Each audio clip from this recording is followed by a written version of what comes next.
మీ ఆకలికి పరమశివుడు బలి అయ్యాడని విన్నాను, అది నిజమా? అవును, నా ప్రియ వాహనమా.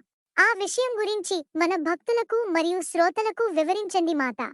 ఒకరోజు నాకు విపరీతమైన ఆకలి వేసి శివయ్య దగ్గరికి వెళ్లి అడిగాను. మరి శివయ్య ఏ ఆహారం పెట్టారు?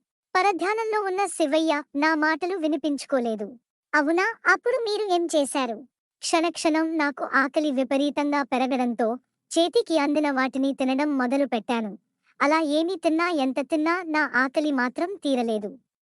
అప్పుడు శివయ్య నేను చేస్తున్న పనులు చూసి అడ్డుపడ్డాడు. మరి మీరేం చేశారు?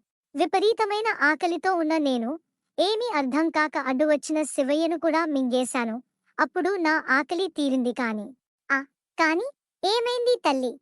ఆకలి తీరింది కాని శివయ్య గొంతులో ఉండే ఘరళంతో నా దేహం బూడిద రంగులోకి మారిపోయి నేను ఒక వృద్ధురాలుగా మారిపోయాను.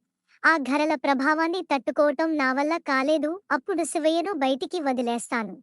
మీలో ఎంతమందికి ఈ విషయం తెలుసో కామెంట్లో చెప్పండి. వీడియో నచ్చితే లైక్ చేసి ఛానల్ని సబ్స్క్రైబ్ చేసుకోండి.